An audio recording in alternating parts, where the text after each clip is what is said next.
What happens after we die?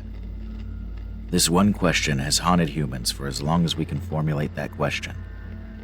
Is death really the end, or is there something else? Many religions and stories teach of the soul living on in some way after we die, be it in some sort of afterlife or higher plane of existence. But what if we come back? What if death isn't the end, but just a end? What if the soul is reincarnated over and over again, learning new lessons in each new life on its path to perfection? A lot of people believe so. 33% of the world's population believes in reincarnation, and 10% of them report being able to recall memories of their past lives. Out of the population of people claiming to have experienced these past memories, a large number of them seem to be children. There seems to be something about a child's mind that makes them open to their past selves. These children seem to have the knowledge of things that they shouldn't know, or memories of places they've never been. One of these kids is Ryan from Oklahoma. For months, he'd been pleading with his mother to take him to a house where he lived before. He described in detail a large house in the Hollywood Hills, complete with a large swimming pool and fast cars.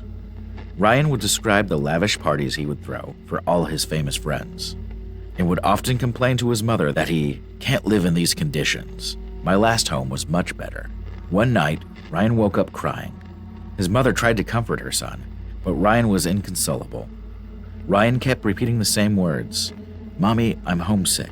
As she tried to comfort him and rock him to sleep, he was like an old man who couldn't remember all the details of his life. He was so frustrated and sad, his mother recalled. The next morning, she went to the library, borrowing a pile of books about old Hollywood, and brought them home. With Ryan in her lap, she went through the volumes. She was hoping the pictures might soothe him. Instead, he became more and more excited as they looked at one particular book. When they came to a still of a scene from a 1932 movie called Night After Night, he stopped. "Mama," he shouted, pointing at one of the actors. "That guy's me, the old me." The mother was shocked that Ryan had actually identified the person he claimed to be in the past, and indeed, this seemed to have helped him. Although neither her nor their husband believed in reincarnation, she admitted that her son's story had made her a believer. Little James of Louisiana was your average kid. That is, until he started talking about aviation and flying airplanes at the age of 2 years old.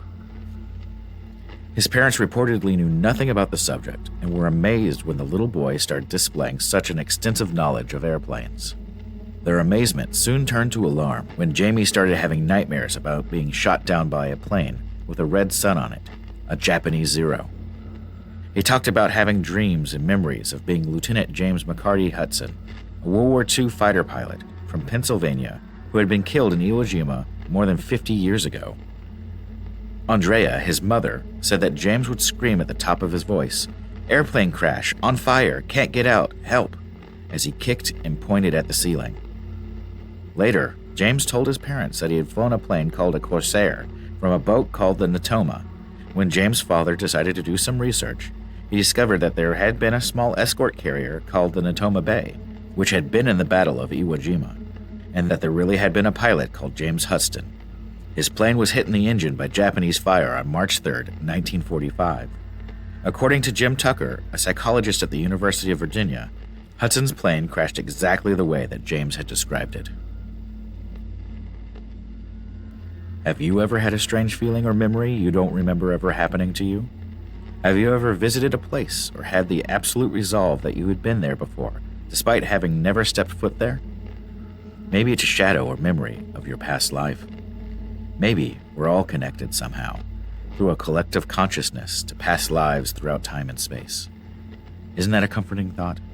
Borders, boundaries, and hatred just goes away when you realize that we're all just souls making our way through the universe, over and over again. 33% of the world's population believes in reincarnation. Are you one of them? As always, this is Broadcaster 7. Are you receiving the night signal?